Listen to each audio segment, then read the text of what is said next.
Hello everyone, कैसे हैं आप सभी। मैं आशा करती हूँ कि आप सभी स्वस्थ होंगे।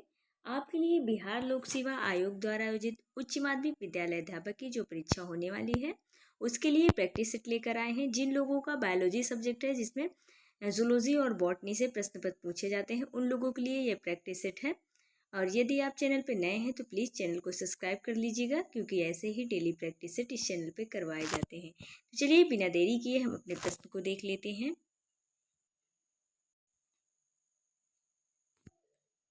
आज का हमारा जो पहला प्रश्न है इसमें पूछा है, हमारे शरीर में वसा तब बनती है जब ऑप्शन ए दिया है शरीर में थोड़ा ग्लाइकोजन होता है, ऑप्शन बी है रक्त शर्करा का स्तर स्थिर हो जाता है, ऑप्शन सी है यकृत और मांसपेशियों में ग्लाइकोजन भंडारण पूरा हो गया है, और ऑप्शन डी है उच्च मात्रा में प्रोटीन का सेवन। और ऑप्शन ई दिया हुआ है उपर्युक्त में से कोई नहीं या उपर्युक्त में से एक से अधिक इसके उत्तर जो है। तो इसका जो राइट आंसर हो जाएगा वो ऑप्शन नंबर सी के साथ हम चले जाएंगे, यानी यकृत और मांसपेशियों में ग्लाइकोजन भंडारण पूरा हो गया है। यही इसका राइट आंसर हो जाएगा, ऑप्शन नंबर सी इसका राइट आंसर हो जाएगा। नेक्स्ट क्वेश्चन पे चलते हैं। इसमें पूछा है, कोरक चक्रिका किसके द्वारा बनती है। ऑप्शन ए है आधा कोरका तथा मध्य जनस्तर, ऑप्शन बी है अधिकोरका तथा आधा कोरका, ऑप्शन सी है अधिकोरका तथा मध्य जनस्तर, और ऑप्शन डी है अधिकोरका तथा पोस्ट कोरका। इसका जो राइट आंसर हो जाएगा ऑप्शन नंबर बी के साथ चले जाएंगे, यानी इपीप्लास्ट एंड हाइपोप्लास्ट अधिकोरक तथा आधा कोरक। ऑप्शन नंबर बी इसका राइट आंसर हो जाएगा। नेक्स्ट क्वेश्चन पे चलते हैं। इसमें पूछा है, सिक्रेटिन अंतःस्राव उद्दीप्त करता है। तो ऑप्शन ए दिया है जठर ग्रंथि को, ऑप्शन बी है स्प्लीन को, ऑप्शन सी है पित्ताशय को, और ऑप्शन डी है लीवर कुंड दरारों को। इसका जो राइट आंसर हो जाएगा ऑप्शन नंबर ई के साथ हम चले जाएंगे, यानी जो सिक्रेटिन होता है हार्मोन वो डिओडिनम के द्वारा स्रावित होता है। तो इसमें डिओडिनम ऑप्शन में दिया नहीं है। और डिओडिनम क्या होता है, यानी जो छोटी आंत होती है, छोटी आंत के 3 पार्ट होते हैं, एक गृहिणी, शेषांत और इलियम होता है। तो जिसको डिओडिनम जो गृहिणी वाला पार्ट होता है, गृहिणी जिसको बोलते हैं छोटी आंत का पार्ट रहता है, उसी को डिओडिनम बोलते हैं हम। तो उसी के द्वारा जो है डिओडिनम के द्वारा ही सिक्रेशन हार्मोन रिलीज होता है, यानी स्रावित होता है। तो इसमें डिओडिनम दिया नहीं है, तो ऑप्शन नंबर ई के साथ हम चले जाएंगे, यानी ऊपर्युक्त में से कोई नहीं। ऑप्शन नंबर ई इसका राइट आंसर हो जाएगा। नेक्स्ट क्वेश्चन है, हेवर्सियन तंत्र विशेषता है। तो ऑप्शन ए है पृष्ठपंशियों की अस्थियों की, ऑप्शन बी है पक्षियों तथा अस्तनियों की अस्थियों की, ऑप्शन सी है केवल अस्थियों की या अस्थियों की, ऑप्शन डी है अस्तनियों की उपास्थियों की। इसका जो राइट आंसर हो जाएगा ऑप्शन नंबर सी के साथ हम चले जाएंगे, यानी केवल अस्तनियों की अस्थियों की। ऑप्शन नंबर सी इसका राइट आंसर हो जाएगा। नेक्स्ट क्वेश्चन पे चलते हैं। क्वेश्चन नंबर 5 में सिंपैथेटिक उत्तेजना है। ऑप्शन ए दिया है दिल की धड़कन रोकती है, और ऑप्शन बी दिया है दिल की धड़कन तेज करती है, ऑप्शन सी दिया है उपर्युक्त दोनों कार्यों को भिन्न भिन्न परिस्थिति में करती है, और ऑप्शन डी दिया है हृदय को संकुचित करती है। इसका जो राइट आंसर हो जाएगा, और यानी क्वेश्चन नंबर 5 का जो राइट आंसर हो जाएगा दिल की धड़कन तेज करती है। ऑप्शन नंबर बी के साथ हम चले जाएंगे, ऑप्शन नंबर बी इसका राइट आंसर हो जाएगा।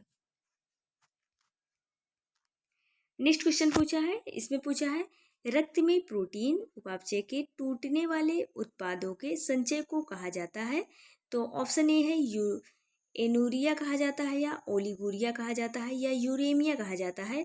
तो ऑप्शन डी दिया है रीनल ट्यूबुलर एसिडोसिस कहा जाता है। तो इसका जो राइट आंसर हो जाएगा ऑप्शन नंबर डी के साथ हम चले जाएंगे, रीनल ट्यूबुलर एसिडोसिस कहा जाता है, यानी ऑप्शन नंबर डी इसका राइट आंसर हो जाएगा। बात करें यूरेमिया की, तो यूरेमिया क्या होता है, यूरेनिया जो होता है कभी कभी यूरेनिसिस भी कहते हैं। और जो यूरेमिया होता है, जब ब्लड में यूरिया की मात्रा मिलती है, यानी ब्लड में यूरिया पाई जाती है, तो उसे यूरेमिया डिजीज कहते हैं। तो इसलिए ये ऑप्शन नहीं होगा। तो ऑप्शन नंबर डी ही इसका राइट आंसर हो जाएगा। और ओलिगोरिया के बारे में भी पता कर लेते हैं। ओलिगोरिया जो होती है, जब कम मूत्र होता है, यानी कम मूत्र विसर्जित होता है, तो उसको ओलिगोरिया के नाम से जाना जाता है। तो ऑप्शन नंबर डी, बट इसका ऑप्शन नंबर डी इसका राइट आंसर हो जाएगा। नेक्स्ट क्वेश्चन में पूछा है भ्रूणावस्था में लाल रुधिर कणिकाओं का विकास होता है। ऑप्शन ए है अस्थिमज्जा, ऑप्शन बी है यकृत एवं वृक्क, ऑप्शन सी है प्लीहा एवं वृक्क, ऑप्शन डी है यकृत एवं प्लीहा। तो इसमें पूछा गया है भ्रूणावस्था में पूछा गया है, तो इसलिए हमारा जो राइट आंसर हो जाएगा वो ऑप्शन नंबर डी के साथ हम चले जाएंगे, यानी भ्रूणावस्था में यकृत एवं प्लीहा हो जाएगा। तो ऑप्शन नंबर डी इसका राइट आंसर हो जाएगा। और जो आरंभिक भ्रूणीय अवस्था होती है लाल रक्त कणिकाएं का निर्माण योल्क सैक द्वारा होता है, परंतु बाद में जो है भ्रूणीय अवस्था का निर्माण यकृत और प्लीहा में होता है। और जन्म के बाद जो है आरबीसी का निर्माण अस्थि मज्जा से होता है। बस इसमें भ्रूणावस्था में पूछा था, इसलिए हमारा राइट आंसर लीवर और स्प्लीन राइट आंसर हो जाएगा। नेक्स्ट क्वेश्चन है हीमोफीलिया एक वंशानुगत बीमारी है और इस रोग का जीन स्थित होता है। तो 21वां गुणसूत्र में या सभी ऑटोसोम में, या ऑप्शन नंबर सी दिया है cytoplasmic DNA, option number D लिंग गुणसूत्र, ऑप्शन नंबर ई उपरयुक्त में से कोई नहीं या उपरयुक्त में एक से अधिक।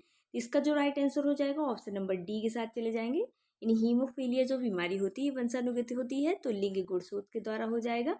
ऑप्शन नंबर डी इसका राइट आंसर हो जाएगा। नेक्स्ट क्वेश्चन पूछा है हृदय गति निम्न के नियंत्रण में होती है। ऑप्शन ए है तंत्रिकाएं, ऑप्शन बी है हार्मोन्स, ऑप्शन सी है एंजाइम्स, ऑप्शन डी है तंत्रिकाओं व हार्मोन्स दोनों। इसका जो राइट आंसर हो जाएगा जो हृदय की गति तंत्रिकाएं होती है वो हार्मोन दोनों के द्वारा नियंत्रित होती है। तो ऑप्शन नंबर डी यानी तंत्रिका और हार्मोन दोनों द्वारा। तो इसका जो राइट आंसर हो जाएगा वो ऑप्शन नंबर डी के साथ हम चले जाएंगे, यानी ऑप्शन नंबर डी इसका राइट आंसर हो जाएगा। यानी इसकी बात करें हृदय की गति का जो अनैच्छिक होती है निस्वयस्क होती है तंत्रिका तंत्र की दो शाखाएं होती हैं, जिसे एक सिंपैथेटिक तंत्रिका कहते हैं और दूसरी जो होती है पैरासिम्पैथेटिक तंत्रिका होती है। तो पैरासिम्पैथिक जो तंत्रिका होती है वो नियंत्रण किया जाता है और सिंपैथेटिक तंत्रिका तंत्र हृदय गति को तेज करने के लिए हार्मोन एपिनेफ्रिन और नार एपिनेफ्रिन को निकालता है और पैरासिम्पैथेटिक तंत्रिका जो होती है वो हृदय गति को धीमी करने के लिए जिम्मेदार होती है। जो कौन सा हार्मोन रिलीज करती है, जो पैथेटिक नर्वस सिस्टम होता है वो एस्टिल कोलिन हार्मोन को रिलीज करती है। इसलिए हमारा तंत्रिका व हार्मोन दोनों हो जाएगा। तो ऑप्शन नंबर डी इसका राइट आंसर हो जाएगा। नेक्स्ट क्वेश्चन है जंतु कोशिका में ऊर्जा युक्त पदार्थ उत्पन्न होता है। तो न्यूक्लियस में, राइबोसोम में, माइटोकॉन्ड्रिया में या थैलेकॉइड में। इसका जो राइट आंसर हो जाएगा ऑप्शन नंबर ई के साथ चले जाएंगे, यानी जानवरों में जो कोशिका श्वसन के दौरान माइटोकॉन्ड्रिया के आंतरिक झिल्ली में सभी ऊर्जा समृद्ध होती है, तो वो पदार्थ एटीपी के रूप में उत्पन्न होते हैं। तो ऑप्शन नंबर ए इसमें दिया नहीं एटीपी, तो ऑप्शन नंबर ई के साथ चले जाएंगे हम, उपरयुक्त में से कोई नहीं। नेक्स्ट क्वेश्चन है सक्कस एंटेरिकस का श्रावण किससे होता है। ऑप्शन ए है अग्न्याशय, ऑप्शन बी है रीबर कुहन की दरारें, ऑप्शन सी है फंडिक ग्रंथियां, ऑप्शन डी है लार ग्रंथियां। तो इसका जो राइट आंसर हो जाएगा ऑप्शन नंबर बी के साथ चले जाएंगे, यानी लीवर कुहन की दरारें। इसका right answer option number B हो जाएगा। यानी सक्कस एंटेरिकस का जो श्रवण होता है वो लीवर कुहन की दरारों से होता है। जो क्षुद्रांत के यानी छोटी आंत जो होती है उसको क्षुद्रांत बोला जाता है। तो म्यूकस झिल्ली में ब्रूनर ग्रंथियों को लीवर कुहन की प्रगोहिकाएं क्षारीय अवस्था में पाचक का श्रावण करती हैं। तो ऑप्शन नंबर बी इसका राइट आंसर हो जाएगा। नेक्स्ट क्वेश्चन है पित्त लवण की रासायनिक प्रकृति क्या होती है। तो स्टेराइड होती है, पेप्टाइड होती है, पॉलीसेक्राइड होती है, लाइपोप्रोटीन होती है। इसका जो राइट आंसर हो जाएगा ऑप्शन नंबर ए हो जाएगा, स्टेराइड होती है। ऑप्शन नंबर ए इसका राइट आंसर हो जाएगा। नेक्स्ट क्वेश्चन है पित्ताशय से पित्त के निकलने के लिए जिम्मेदार हार्मोन कहलाता है। तो सिक्रेटिन हार्मोन या गैस्ट्रिक हार्मोन या कोलेसिस्टोकाइनिन हार्मोन या एंट्रोक्राइनिन हार्मोन। तो इसका जो राइट आंसर हो जाएगा, यानी क्वेश्चन नंबर 13 की बात करें तो ऑप्शन नंबर सी इसका राइट आंसर हो जाएगा, यानी कोलेसिस्टोकाइनिन हार्मोन जिम्मेदार होता है। तो ऑप्शन नंबर सी इसका राइट आंसर हो जाएगा। नेक्स्ट क्वेश्चन है सिक्रेटिन एवं कोलेसिस्टोकाइनिन पाचक हार्मोन है, ये स्रावित होता है। तो ऑप्शन ए दिया है जठर निर्गमी आमाशय में, ऑप्शन बी है लघ्वात्रांग डिओडिनम में, यानी डिओडिनम छोटी आंत में पाया जाता है, यहाँ पे भी डिओडिनम के बारे में पूछ रहा है। ऑप्शन सी है सेशांत इलियम, ये भी छोटी आंत का पार्ट होता है। और ऑप्शन डी है ग्रासनली में जो होता है कोई भी एंजाइम या हार्मोन रिलीज नहीं होता है। तो इसका जो राइट आंसर हो जाएगा ऑप्शन नंबर बी के साथ चले जाएंगे, यानी कोलिसिस्टोकाइनिन की बात कर रहा है पाचक हार्मोन, तो यानी छोटी आंत के गृहिणी भाग से निकलता है, यानी डिओडिनम जिसको बोलते हैं। तो ऑप्शन नंबर बी इसका राइट आंसर हो जाएगा। नेक्स्ट क्वेश्चन है, किसकी कपाल क्षमता सबसे अधिक होती है? तो ऑप्शन है होमोसेपियंस सेपियंस की, या निएंडरथल मानव की, या पेकिंग मानव की, या क्रोमैग्नॉन मानव की। तो ऑप्शन नंबर डी के साथ हम चले जाएंगे, यानी जो कपाल क्षमता सबसे अधिक होती है तो क्रोमैग्नॉन मानव की होती है। तो ऑप्शन नंबर इसका राइट आंसर जो हो जाएगा, ऑप्शन नंबर डी इसका राइट आंसर हो जाएगा। नेक्स्ट क्वेश्चन है, डार्विन के सिद्धांत में अत्यधिक युक्ति युक्त है? तो ऑप्शन नंबर मल्थस का निबंध, जनसंख्या, योग्यता की उत्तरजीविता, या जातियों का निर्माण।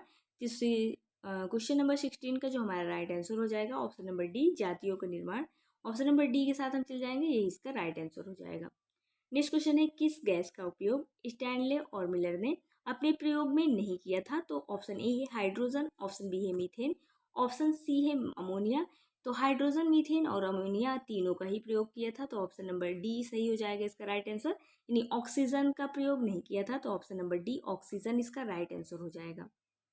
नेक्स्ट क्वेश्चन पे चलते हैं। नेक्स्ट क्वेश्चन में पूछा है, कौन सा प्रमाण यह दर्शाता है कि मनुष्य अपने होमिनॉइड कॉपियों की अपेक्षा चिंपैंजी के अधिक निकटतम संबंधित है? तो इसका जो राइट आंसर हो जाएगा वो ऑप्शन नंबर हम डी के साथ चले जाएंगे, यानी लिंग गुणसूत्र, दैहिक गुणसूत्र व माइटोकॉन्ड्रिया से निष्कर्षित डीएनए द्वारा। तो ऑप्शन नंबर डी इसका राइट आंसर हो जाएगा।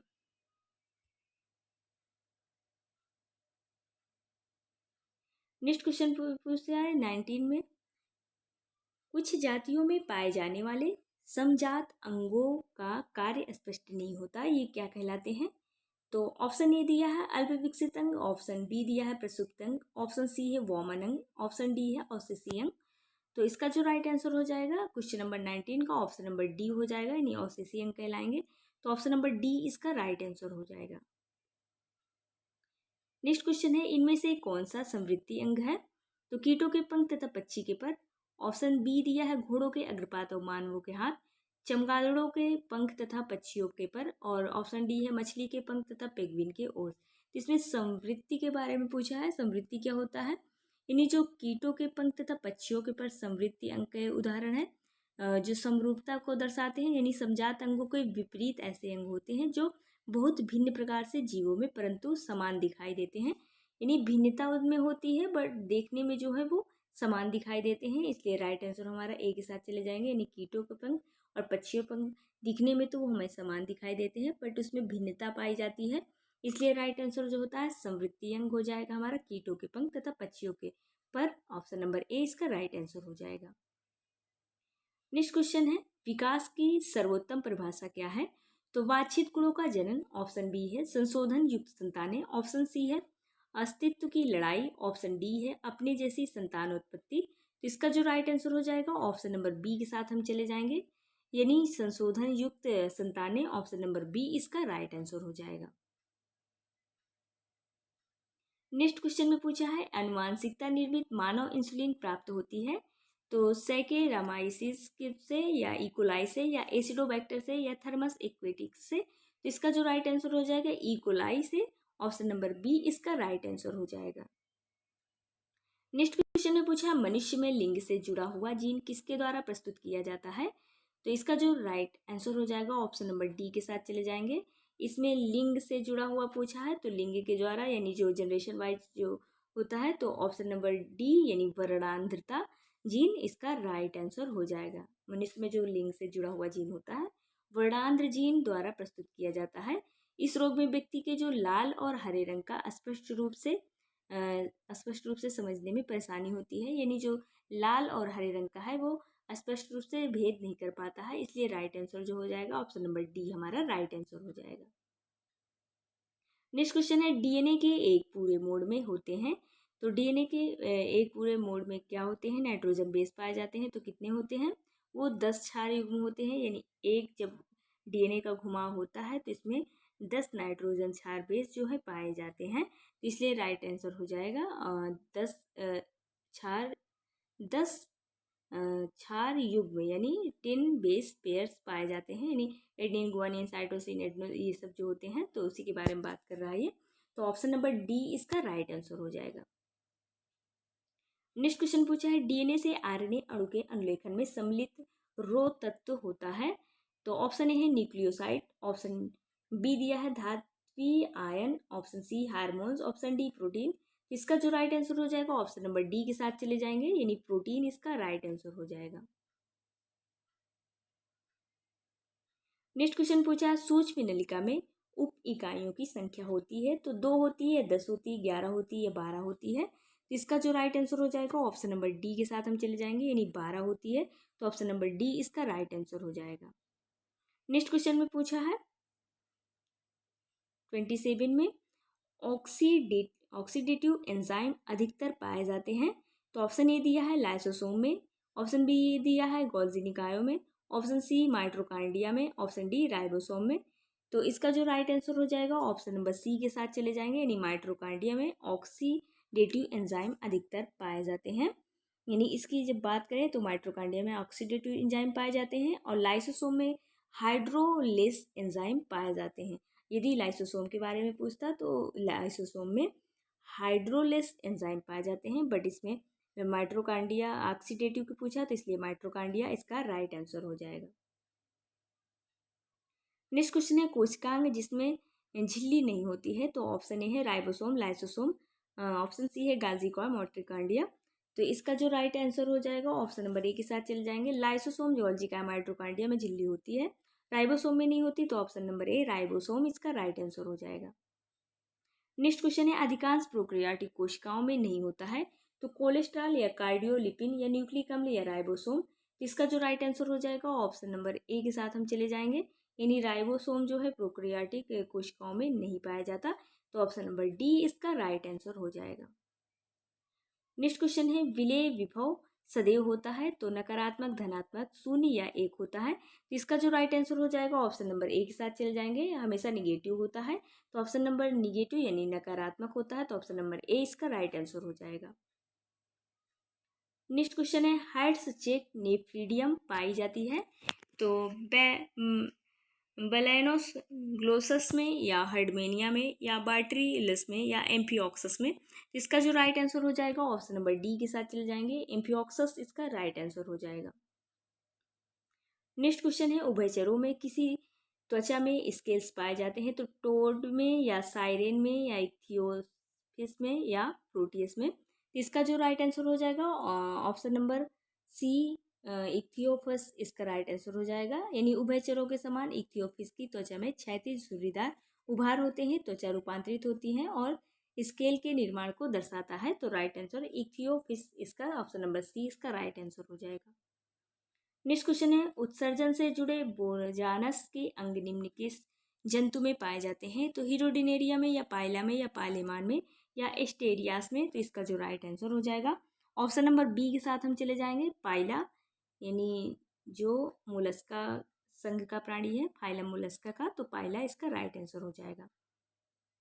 नेक्स्ट क्वेश्चन है एनकाइलोस्टोडा ड्यूडेनेल कौन सी बीमारी का कारण होता है। इसका जो राइट आंसर हो जाएगा ऑप्शन नंबर डी के साथ चले जाएंगे, हुकवर्म डिजीज के कारण होता है। तो ऑप्शन नंबर डी इसका राइट आंसर हो जाएगा। नेक्स्ट क्वेश्चन है फीताकृमि भोजन का अवशोषण करता है। तो चूसक से, हुक से या रोस्टेलम से या सामान्य सतह से। तो इसका जो राइट आंसर हो जाएगा ऑप्शन नंबर डी के साथ चले जाएंगे, यानी सामान्य सतह, जनरल सरफेस से। तो ऑप्शन नंबर डी इसका राइट आंसर हो जाएगा। नेक्स्ट क्वेश्चन है निम्नलिखित में से सीलेंट्रेटा समूह का कौन सा जीव है जो सबसे ज्यादा बहुरूपता को दर्शाता है। तो इसका जो राइट आंसर हो जाएगा ऑप्शन नंबर डी के साथ चले जाएंगे, यानी साइफोनोफोरा। साइफोनोफोरा इसका राइट आंसर हो जाएगा, यानी साइफोनोफोरा। पीडीएफ थोड़ा क्लियर नहीं है, बट वॉइस तो जा रही होगी तो इसलिए समझ जाएगा। साइफोनोफोरा ऑप्शन नंबर डी इसका राइट आंसर हो जाएगा। नेक्स्ट क्वेश्चन है सिलिका में कंटिका के निर्माण के लिए सिलिका।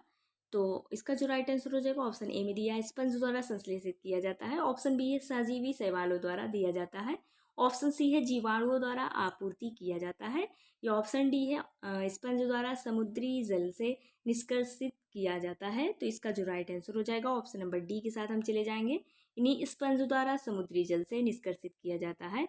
ऑप्शन नंबर डी इसका राइट आंसर हो जाएगा। नेक्स्ट क्वेश्चन हमारा 38 हो जाएगा। निम्नलिखित में से किसके जीव चक्र में वर्मी फॉर्म मोटाइल्स यानी गतिशील जाइगोट उपस्थित होते हैं? तो ऑप्शन ए दिया है प्लाज्मोडियम, ऑप्शन बी है नेरीज, ऑप्शन सी है टीनिया, ऑप्शन डी है बेलोनोग्लोसस। तो इसका जो राइट आंसर हो जाएगा 38 का ऑप्शन नंबर ए के साथ हम चले जाएंगे, प्लाज्मोडियम इसका राइट आंसर हो जाएगा। नेक्स्ट क्वेश्चन है चागा बीमारी होती है? तो ऑप्शन ए है ट्रिपैनोसोमा गैम्बियंस द्वारा, ऑप्शन बी है ट्रिपैनोसोमा रोडोसियंस द्वारा, ऑप्शन सी है ट्रिपैनोसोमा ब्रूसी द्वारा, ऑप्शन डी है ट्रिपैनोसोमा क्रूजी द्वारा। तो इसका जो राइट आंसर हो जाएगा वो ऑप्शन नंबर डी के साथ चले जाएंगे, ट्रिपैनोसोमा क्रूजी द्वारा। तो ऑप्शन नंबर डी इसका राइट आंसर हो जाएगा।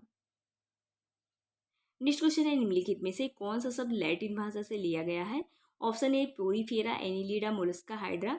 इसमें जो है एक से अधिक आंसर हो जाएंगे, सभी जो है लैटिन भाषा से शब्द लिए गए हैं, तो इसलिए इसका जो राइट आंसर हो जाएगा ऑप्शन नंबर ई के साथ चले जाएंगे, यानी उपर्युक्त में से एक से भी ज़्यादा अधिक, तो ऑप्शन नंबर ई इसका राइट आंसर हो जाएगा।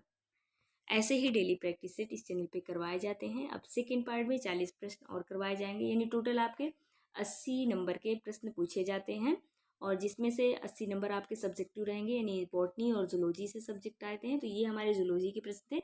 अब नेक्स्ट पार्ट में हम बॉटनी के प्रश्न ऐड करेंगे। तो चलिए, यदि वीडियो अच्छा लगा हो तो वीडियो को लाइक शेयर जरूर करिएगा, और यदि आप चैनल पर नए हैं तो प्लीज़ चैनल को सब्सक्राइब कर लीजिएगा। धन्यवाद।